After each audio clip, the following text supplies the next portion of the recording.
On December 13th, 2020, a 21-year-old college student headed home for the holiday break, but he never made it home, and what happened next remains a mystery.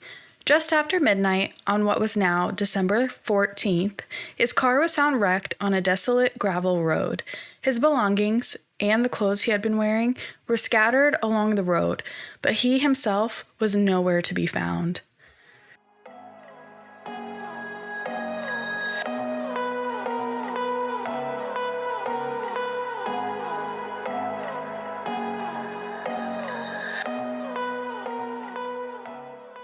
Welcome to Without a Trace. I'm your host, Jalyn. Every file holds a mystery. Every story deserves to be heard. This is Jason's story. Jason Landry, born on July 29, 1999, to parents Kent and Lisa Landry, grew up in the Houston suburbs. Unlike his older siblings, Jessica and Kyle, who were regimented and rule-oriented, Jason forewent rules and hated planning. He was the outgoing one of the bunch and is described as a lovable goofball who was always smiling. Since the time he was a child, Jason enjoyed cars, anything involving outdoors, and animals, and he could always be counted on to be wearing silly socks. Jason also loved music, and he played all sorts of instruments, including the bass trombone in the high school jazz band. He went on to study music in college. Following graduation from high school, Jason attended college at Sam Houston State, where he began to embrace his inner slacker, growing out his hair and trading his button-downs for hoodies and t-shirts. At first, he didn't show much interest in his schoolwork, but by his third year, he transferred to Texas State University and began improving his grades. In August of 2020, Jason moved to San Marcos to start a new semester at Texas State. In December of 2020, Jason finished his finals and had wrapped up his last shift at Jimmy John's. He appeared to be in good spirits and was looking forward to a month off from school. On Saturday, December 12th, he texted his mother an extensive bullet-pointed Christmas list, which socks were a highlight on. He noted he preferred wacky, cool socks, not the basic ones with tacos or dogs on them. While he appeared to be in good spirits, those close to Jason saw something darker. The lack of human interaction during the COVID-19 pandemic was toxic for an outgoing extrovert like Jason, and he began self-medicating with marijuana. In the days before he disappeared, Jason appears to have smoked a considerable amount of marijuana. He took close-up videos of marijuana buds and filmed himself talking about getting his life on the right track. In Instagram messages, Jason told a close friend that with the help of drugs, he'd found God and truly seen him for the first time ever. According to close friends and the clues preserved in Jason's internet history, he may have avoided food and sleep that week to intensify the potency of the marijuana he was smoking. Jack, who had known Jason since the 7th grade, had started to worry. It seemed more and more apparent that their conversations weren't making sense anymore. Jason would talk about the rapture coming, aliens, Jesus, Elon Musk, and all these things that he would tie together somehow. Jason messaged a friend on Instagram that weekend, quote, "Dude, I low-key have always wanted to be a monk and reach spiritual enlightenment someday and levitate from meditation or turn into a stone statue and achieve nirvana or something." At some point during the evening of December 13th, 2020, Jason decided to drive home. He packed a black backpack of toiletries, a PlayStation, a laptop, a handful of joints hidden inside a pill container, and placed his betta fish, Sparky, into a plastic tumbler that he used as a pet carrier. As Jason loaded his belongings into his tan 2003 Nissan Altima, he was dressed for warmer weather, wearing a t-shirt, shorts, sandals, and a pair of SpongeBob-themed socks. A cold front had swept through central Texas just hours earlier, kicking up winds that would eventually plunge the temperatures into the mid-30s. He programmed into his navigational app to guide him to Missouri City, a 165-mile trip that should have taken a little over 2.5 hours, a trip he set off for around 10:55 p.m. At 11:05 p.m., Jason drove onto Highway 80 heading south, entering Caldwell County a few minutes later. He continued south on Highway 80, passing through the small towns of Martindale, Fentress, Prairie Lea, and then Startown. Jason spent portions of the drive communicating with a friend and his ex-girlfriend on FaceTime and Snapchat. When he reached Luling at 11:24 p.m., he abruptly stopped using the navigational app. Instead of turning right on Magnolia Avenue, which would have taken him toward Interstate 10 and eventually to his parents' home, Jason's car continued straight for several blocks. The street eventually bends to the left and turns into Salt Flat Road, leading further away from Jason's destination. At 11:28 p.m., Jason sent his ex-girlfriend a final Snapchat selfie from inside the vehicle. In the Snapchat, he looked calm and confident. This was the last time any of his friends or family ever saw or heard from him.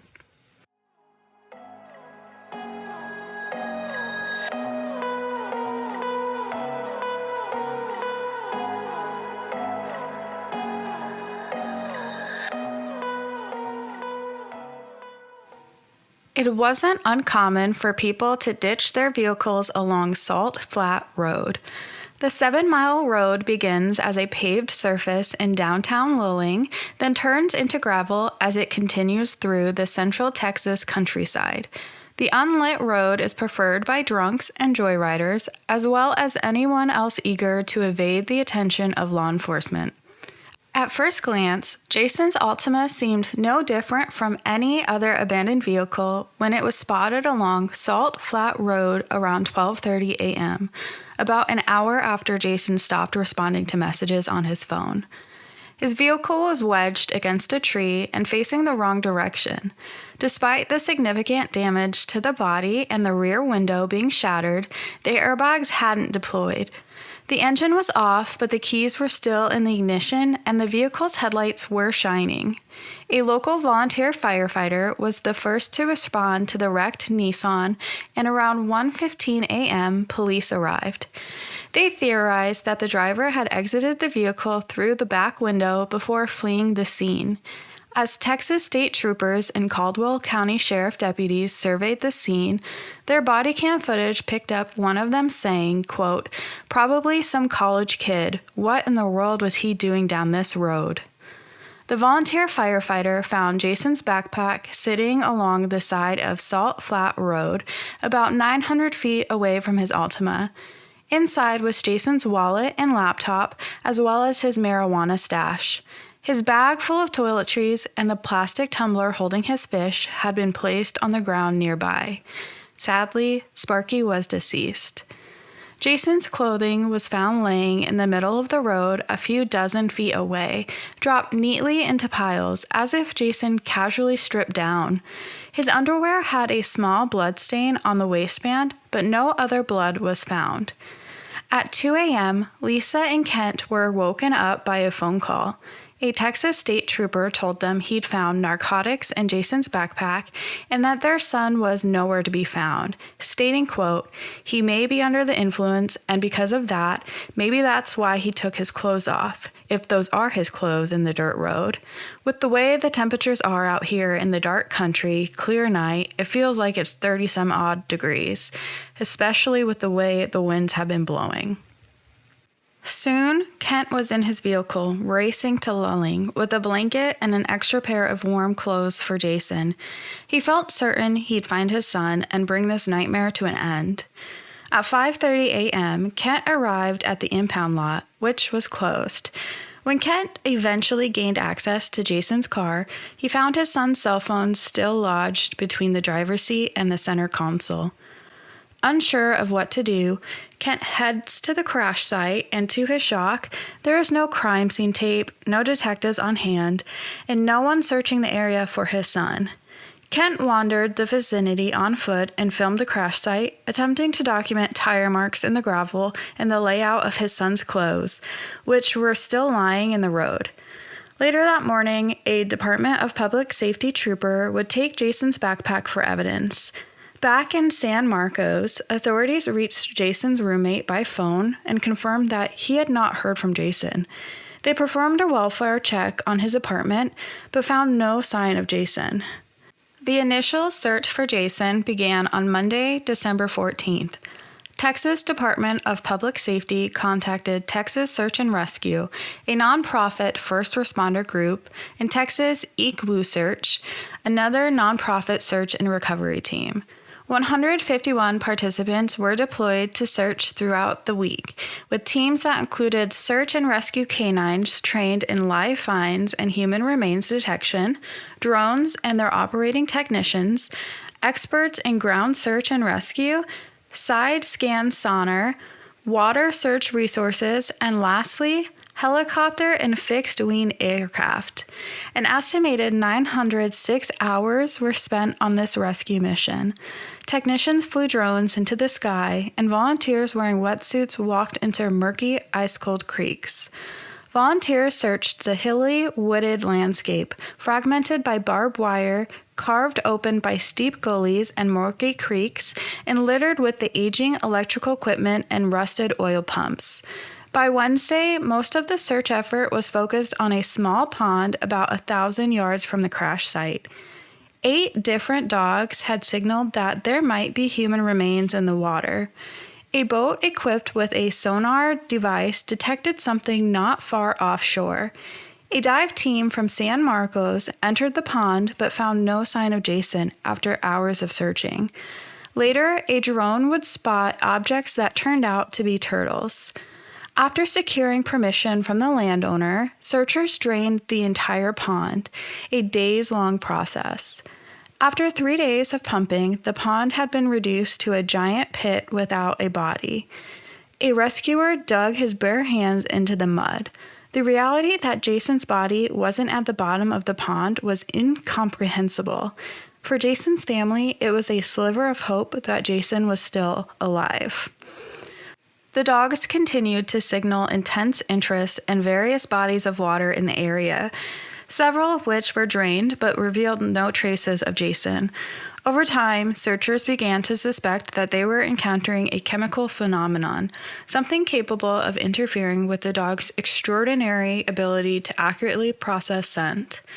By Friday, December 18th, no sign of Jason was found, and the Department of Public Safety handed the case over to the Caldwell County Sheriff's Office. The search continued, but on December 22nd, after 5 days of searching and thousands of acres covered, Texas ECWU Search announced that their search will be suspended until law enforcement officers gather more information about Jason's whereabouts. Texas Search and Rescue continued its efforts and dedicated more than 1,300 hours from more than 150 volunteers to search 3,500 acres. But after 9 days on the ground, they too suspended their search efforts, though the group would drop in for another 3-day search in February. Kent refused to return home and tried to help as best he could. He was joined by Jason's older brother Kyle, and the Caldwell County judge allowed them to stay in his RV a short distance from the crash site. Lisa checked into a nearby hotel along with Jason's sister Jessica and her husband. Some 20 family members arrived at various times. Jason's parents felt that law enforcement stopped caring about Jason's whereabouts once they discovered the marijuana in his backpack. Lisa recalled a Texas state trooper telling her that when someone leaves the scene of an accident, police assume they have something to hide. The Caldwell County Sheriff's Office would eventually admit that when some officers left the crash the night of Jason's disappearance, a critical period of searching was lost.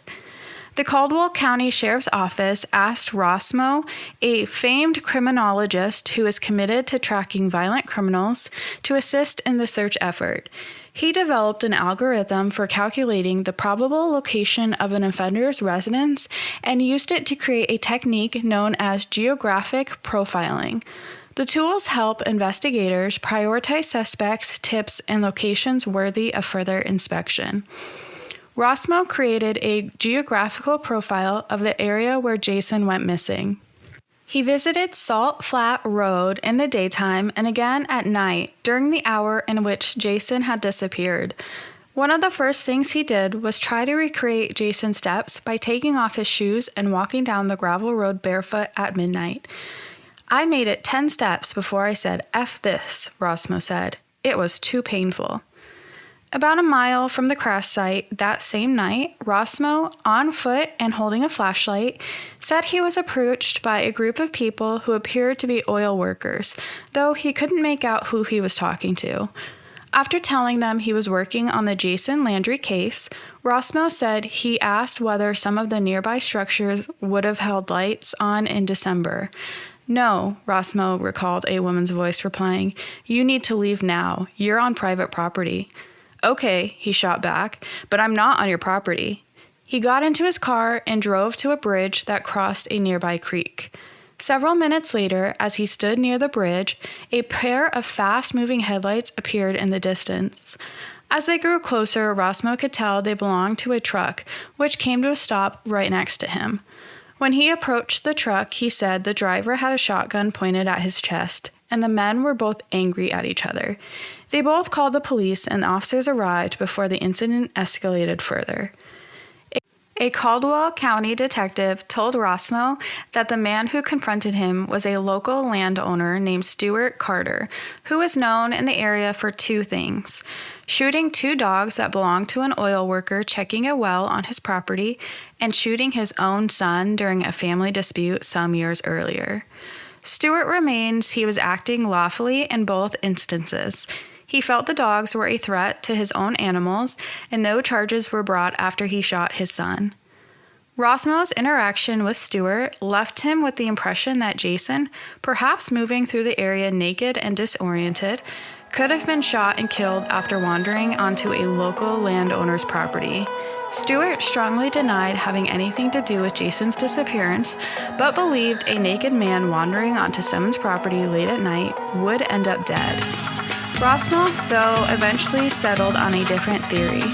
After completing his geographic profile, he concluded that Jason's death was most likely the result of hypothermia. The idea was fairly simple. After wrecking his car on Salt Flat Road, Jason entered a dangerously hypothermic state. He gathered some of his belongings and walked back toward Lilling. Not far from his vehicle, Jason began taking off his clothes, a phenomenon known as paradoxal undressing, which occurs when the body's blood vessels lose their ability to constrict, allowing the body to keep warm blood near its core and away from its extremities. When the blood vessel's ability to constrict eventually fails, the blood rushes back to the arms and legs, leaving victims with the sudden sensation that they are unbearably hot. This is often followed by burrowing, a primitive behavior in which warm-blooded animals seek out small enclosed spaces to shield them from the cold. In this scenario, Jason may have been compelled to burrow underneath a fallen tree or inside dense shrubbery. His body would have been consumed by wild animals such as coyotes, bobcats, vultures, and wild hogs. Bones that weren't pulverized beyond recognition would have been spread over a large area, making them even harder to find. The night Jason disappeared, the temperature was above freezing, ranging from 36 to 43 degrees Fahrenheit. A little more than an hour elapsed between Jason's last communication and his car being discovered. Many have questioned if that was enough for him to become hypothermic. No two cases of hypothermia are exactly alike, and without a body to examine, Jason's possible hypothermia is little more than a speculative puzzle. Depending on his physical fitness, his injury status after the wreck, his potential drug use that day, and the severity of the wind chill he was exposed to, forensic pathologists think it's at least possible that his body might have reached a state critical enough to bring about paradoxal undressing. Following up on Rosmo's theory, Texas Search and Rescue deployed volunteers to examine areas where Jason may have burrowed in a state of hypothermia. Oil storage tanks were inspected and abandoned shacks were searched, but no sign of Jason was found. In February of 2022, Caldwell County requested additional resources from the Texas Attorney General and the Cold Case Unit.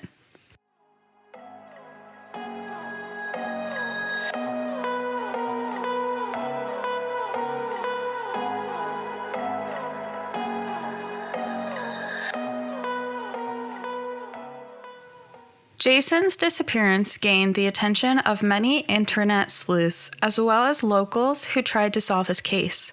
Cindy Lay, a 62-year-old mother of 3, became interested in the case soon after Jason went missing, as one of her daughters was a student at Texas State at the time. For months, Cindy pored over news articles, shared updates, and Googled Jason's name multiple times a day. Today, she talks about Jason as if he were one of her own children and carries his missing persons photo with her everywhere she goes. Jim West, the organizer of a volunteer search team, has invested tens of thousands of dollars in trying to find Jason after his daughter told him about her fellow Texas State student. He started out by hiring a drone pilot to survey the crash site and help him map the local terrain, and later built a floating GPS tracker which he dropped into a local creek to understand how quickly a body might be carried downstream. His search team now has roughly 100 members, one of which is Cindy Lay. Abel Pena, a retired FBI agent, learned about the case from his youngest daughter, who had been friendly with Jason after she started dating one of his close friends. He initially thought Jason might have died by suicide in the woods or had overdosed on drugs. But after the pond was drained and the search efforts dragged on, Abel became more intrigued and he began following Jason's case more closely. He waited a few weeks before reaching out to the Landry family to offer his services free of charge. Stu Gary, a retired federal law enforcement officer, spent years working for the U.S. Border Patrol, where he was trained in man tracking, a method of looking for evidence of illegal border crossings. Stu told his colleague, Abel, that with some degree of confidence, there's no sign that any human being was out here other than the searchers. Stu examined the crash site, looking for any signs of blood or tissue attached to vegetation or human footprints on the ground. He recalled, quote, "You couldn't walk 20 feet without running into a fence post or being scraped by the thorn bushes and underbrush there." Additionally, in 1922, oil was discovered in Lulling. The local economy is dominated by farms and ranches, though lots of those operations have oil wells on their land that still produce several barrels a week. Jason's car was found in what is essentially the middle of a miles-long oil field covered with 1,000 wells spread across numerous properties, several of which are checked daily. The fact that no sign of Jason has ever been found is bizarre, and so Abel's team turned their attention away from the crash site and instead focused on the town of Lulling. Lulling is known as the toughest town in Texas, and it is rumored that notorious gunfighters often pass through. 6 months before Jason went missing, 2 teenage boys were gunned down on a rural road several miles from where Jason's car was found.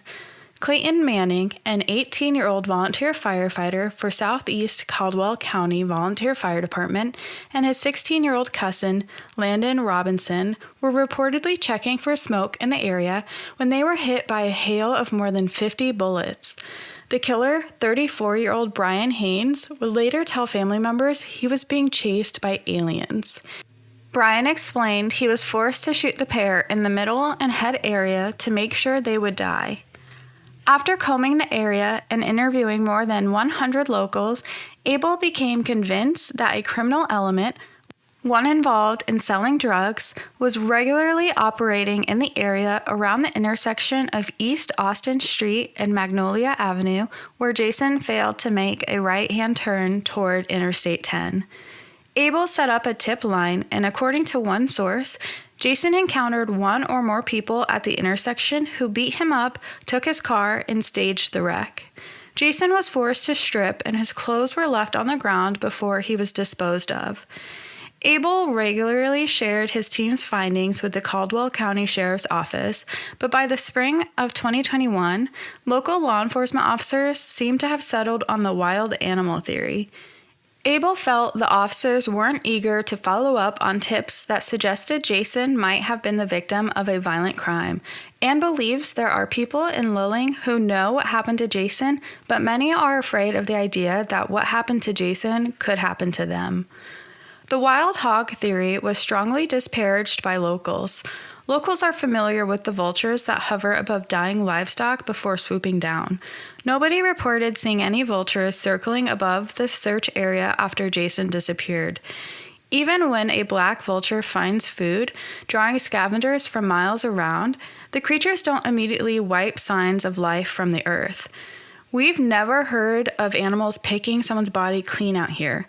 There's always something left, Sandra Robinson, a longtime rancher who lives close to the crash site, said.